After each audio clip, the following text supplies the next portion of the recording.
Hello' মাই dear students. আজি শংকৰদেৱ শিশু বিদ্যানিকেতনত পঢ়ি থকা যিসকল ছাত্ৰ ছাত্ৰী আছে তেওঁলোকৰ সুবিধাৰ্থে অৰ্থাৎ যিখিনি প্ৰতিটো বিষয়ৰ চিলেবাছ প্ৰথম গ'ট, দ্বিতীয় গ'ট, তৃতীয় গ'ট, চতুৰ্থ গ'ট লগতে ছয়মাহিলী পৰীক্ষা আৰু বছৰেকীয়া পৰীক্ষাৰ কিমানখিনি পাঠ্যক্ৰম তথা লেচনবিলাক থাকিব সেই গোটেইখিনি আমি 2026 আৰু 27 শিক্ষাবৰ্ষৰ যিখিনি চিলেবাছ এই চিলেবাছখিনি দিবলৈ যত্ন কৰিছোঁ।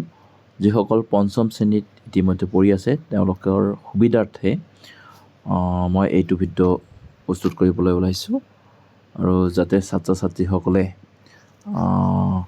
আগতীয়াকৈ প্ৰস্তুত চলাব পাৰে সেইটো আশা আগত ৰাখি পোনে পোনে মই ভিডিঅ'টো আৰম্ভ কৰিবলৈ লৈছোঁ। প্ৰথমতে আমাৰ আহিব যিটো বিষয় মাতৃভাষা। পঞ্চম শ্ৰেণীত পঢ়ি থকা যিসকল ছাত্ৰ ছাত্ৰী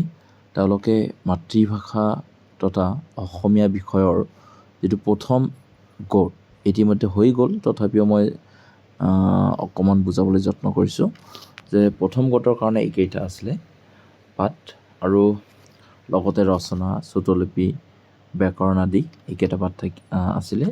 যদি বা কোনোবা নিকেতনে এই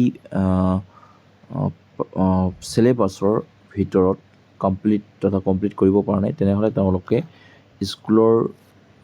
ফালৰ পৰা তথা বিষয় আচাৰ্যগৰাকীয়ে বা শিক্ষকগৰাকীয়ে তেওঁ নিজে প্ৰথম গ'ট, দ্বিতীয় গ'ট এইবিলাক নিজে চিলেক্ট কৰিব পাৰে। তথাপিও এইটো চিলেবাছ মতেই ফ'ল' কৰি থাকে প্ৰতিটো নিকেতনে, গতিকে অসমৰ যিকেইখন নিকেতন আছে এইটো চিলেবাছ কি কৰে ফ'ল' কৰি আছে। যি কি নহওক এতিয়া দ্বিতীয় গ'টৰ কাৰণে এইখিনিলৈকে দিয়া আছে, তোমালোকে দ্বিতীয় গ'টৰ কাৰণে এইখিনিলৈকে এইকেইটা পাঠ পঢ়িব লাগিব। ইতিমধ্যে দ্বিতীয় গ'ট কিছুমান নিকেতন আৰম্ভ হৈছেহি আৰু কিছুমানত হ'ব, গতিকে ছয়মাহিলী পৰীক্ষাৰ বেছি দিন নাই। সেইকাৰণে প্ৰথম গ'ট, দ্বিতীয় গ'টৰ উপৰি যিখিনি অতিৰিক্ত ছেপ্টেম্বৰলৈকে পাঠ আছে সেই ছেপ্টেম্বৰলৈকে থকা পাঠখিনি আমাৰ ছয়মাহিলী পৰীক্ষাৰ কাৰণে থাকিব। গতিকে প্ৰথম গ'ট, দ্বিতীয় গ'ট আৰু অতিৰিক্ত যিখিনি পাঠ থাকিব দ্বিতীয় গ'টৰ অতিৰিক্ত সেই পাঠখিনিত ছয়মাহিলীৰ কাৰণে থাকিব। গতিকে আমি ছেপ্টেম্বৰলৈকে যিখিনি পাঠ সেই পাঠখিনি আমি প্ৰথম গ'ট, দ্বিতীয় গ'ট আৰু অতিৰিক্ত পাঠখিনি আমি ছয়মাহিলীৰ কাৰণে পঢ়িম। গতিকে আমি ইয়াত কিছুমান পাঠ ইনষ্ট্ৰাকশ্যন দিয়া আছে যে নিম্নলিখিত কবিতাকেইটাৰ মূল্যাংকন কৰিব নালাগে। ইয়াত কেইটামান উল্লেখ দিছে: বামুণী আৰু নেউল, ঘড়ী, যেতিয়া যিটো বন, আমৈৰ নাতি, নিয়ৰ, ভোগালী বিহু, এইকেইটা পাঠ তোমালোকে পঢ়িব নালাগে। যিহেতু ইয়াত উল্লেখ কৰি দিছে গতিকে কিতাপত থাকিলেও এইকেইটা আমাৰ মূল্যাংকন কৰিব নালাগে বুলি শিশু শিক্ষা সমিতিয়ে এইখিনি জনাইছে আমাক। গতিকে এতিয়া আহোঁ তৃতীয় গ'ট পৰীক্ষা। ছয়মাহিলী পৰীক্ষাৰ পিছত তোমালোকে 13 পাঠৰ পৰা 18 পাঠ অৰ্থাৎ 13, 14, 16, 17, 18 পাঠ আৰু এইখিনিলৈকে থাকিব তোমালোকৰ তৃতীয় গ'ট পৰীক্ষাত। আৰু তৃতীয় গ'টৰ পিছত চতুৰ্থ গ'ট হ'ব এইকেইটা পাঠ। চতুৰ্থ গ'টত হ'ব এইকেইটা পাঠ। এইকেইটা পাঠৰ উপৰিও তোমালোকৰ যদি ওপৰঞ্চি অতিৰিক্ত পাঠ দিয়া হোৱা নাই, গতিকে তোমালোকে নিশ্চিন্ত মনে এইকেইটা পাঠ অৰ্থাৎ তৃতীয় গ'ট আৰু চতুৰ্থ গ'টৰ ভিতৰুৱা যিকেইটা পাঠ আছে এইকেইটা পাঠ তোমালোকে বছৰেকীয়া পৰীক্ষাৰ কাৰণে তোমালোকে প্ৰস্তুত চলাব পাৰিবা। এতিয়া এনেধৰণে বাকী যিকেইটা ছাবজেক্ট আছে ইংলিছৰ পৰা আৰম্ভ কৰি গোটেইখিনি একেই মেথডত হ'ব। ফাৰ্ষ্ট ইউনিটত থাকিব এইকেইটা পাঠ পঞ্চম শ্ৰেণীৰ। তাৰপিছতে আমাৰ এইকেইটা পাঠৰ উপৰিও যিখিনি গ্ৰামাৰ সেই গ্ৰামাৰখিনি চাব, যে part of speech, article, make negative, make interrogative, translation, present indefinite, tense present continuous tense textual grammar essay থাকিব your school the cow lesson reading থাকিব প্ৰেক্টিচ কৰিব দিছে এইখিনি তোমালোকে চাই ল'বা প্ৰথম কোটৰ কাৰণে এইখিনি তো দ্বিতীয় কোটৰ কাৰণে তিনিটা পাৰ্ট দিয়া আছে 4, 5 আৰু 6 তো 4, 5, 6 তোমালোকে দ্বিতীয় কোটৰ কাৰণে পঢ়িবা আৰু দ্বিতীয় কোটৰ ওপৰঞ্চি 7 আৰু 8 পাৰ্ট এইকেইটা পাৰ্টো তোমালোকৰ 6 মাহিলী পৰীক্ষাৰ কাৰণে থাকিব গতিকে ছেপ্টেম্বৰ মাহলৈকে যিকেইটা পাৰ্ট এইকেইটা পাৰ্টলৈকে আমি 6 মাহিলীৰ কাৰণে আমি পঢ়িম গতিকে first unit second unit first unit second unit আৰু অতিৰিক্ত এইকেইটা পাৰ্ট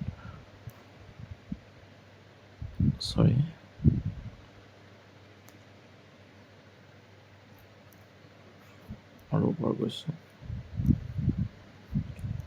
ক্লাছ 5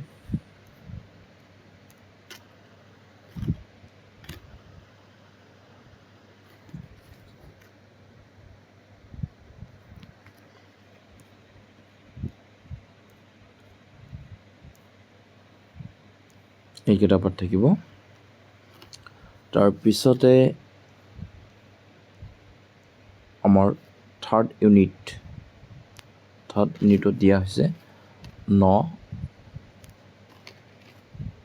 10 আৰু 11 পাৰ্ট আৰু গ্ৰামাৰ এইকেইখিনি থাকিব তাৰপিছতে চতুৰ্থ কোটত দিয়া হৈছে 12, 13, 14 পাৰ্ট আৰু গ্ৰামাৰ এইখিনি থাকিব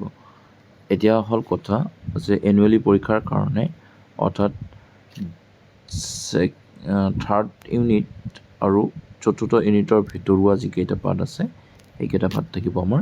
6 মাহিলীৰ কাৰণে ঠিক তেনেকৈ বাকীবিলাক তোমালোকে চাই ল'বা মই গোটেইখিনি ভাঙি পাতি নিদিওঁ তোমালোকে বুজি পাইছাই বাৰু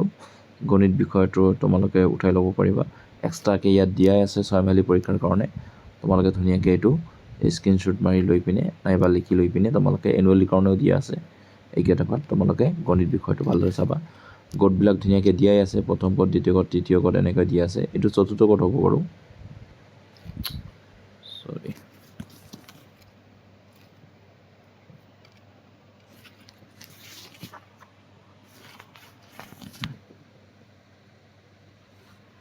এইটো হ'ব চতুৰ্থ কোট ইয়াত অকণমান গণ্ডগোল হৈছে বাৰু একো নাই ডিষ্টাৰ্ব দি আছে মোবাইলটো তাৰপিছতে এনেকৈ তৃতীয় কোট আৰু চতুৰ্থ কোট আৰু চতুৰ্থ কোটৰ থকাখিনি আৰু এক্সট্ৰাকৈ যিহেতু দিছে বছৰেকীয়া পৰীক্ষা তোমালোকে চাই ল'বা গণিত বিষয়টো ঠিক তেনেকৈ বিজ্ঞান আৰু সাধাৰণ জ্ঞানৰ এইকেইটা পাৰ্ট থাকিব প্ৰথম ইউনিট 1, 2, 3 দ্বিতীয় ইউনিট 5, 9, 11 ছেপ্টেম্বৰ মাহৰ পাঠ্যক্ৰম ইয়াত দিয়াই আছে 6 মাহিলী পৰীক্ষাত থাকিব 1, 2, 3, 4 1, 2, 3, 5 আৰু 9 তাৰপিছতে বছৰেকীয়া পৰীক্ষাত দিয়া আছে ইয়াতে অধ্যায় 4,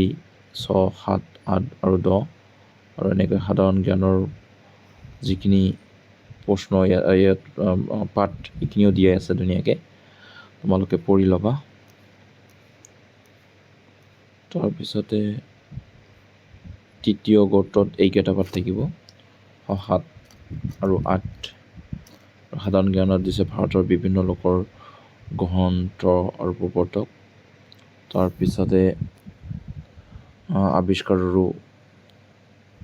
আৱিষ্কাৰক বিভিন্ন গ্ৰন্থ ৰচয়িতাসকল এনেধৰণে আমাৰ বাকী সাধাৰণ জ্ঞানৰ যিখিনি চিলেবাছ এনেধৰণে দিয়া আছে তৃতীয় কোটত ঠিক তেনেকৈ চতুৰ্থ কোটত এইকেইটা পাঠ থাকিব আৰু আমাৰ তৃতীয় চতুৰ্থ কোটৰ মিলি আমাৰ বছৰেকীয়া পৰীক্ষাত থাকিব এইটো চাই ল'বা যিহেতু এক্সট্ৰাকৈ বছৰেকীয়া পৰীক্ষাত দিছে তোমালোকে এইটো ফ'ল' কৰিবা এক্সট্ৰাকৈ যদি দিয়ে তোমালোকে এনেধৰণে ফ'ল' কৰিবা ঠিক আছে এতিয়া আহিছোঁ সমাজ বিজ্ঞান তোমালোকে চাই লোৱা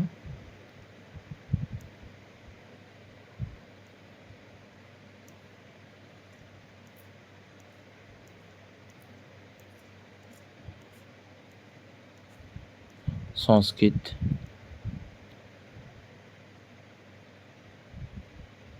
তোমালোকে 6 মাহিলী আৰু বছৰিকা দিয়াত ধুনীয়াকৈ বেলেগকৈ দিয়া আছে, তোমালোকে চাই ল'ব পাৰিবা। সংস্কৃত আৰু 6 মাহিলী পৰীক্ষাৰ বছৰি পৰীক্ষাৰ শব্দৰূপ ধাতুৰূপ কি আছে, ঠিক গোট পৰীক্ষাত যেনেকৈ আছে এনেকৈও পঢ়িবা। হিন্দী,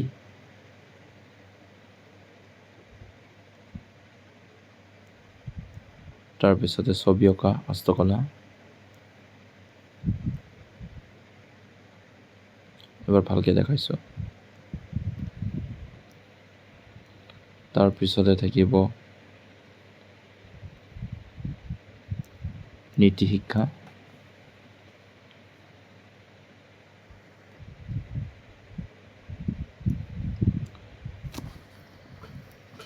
নীতি শিক্ষা যিহেতু দুটা গোট হয়, গতিকে প্ৰথম আৰু দ্বিতীয় গোট তোমালোকে মিলাই ল'বা, চাই ল'বা। সংগীত,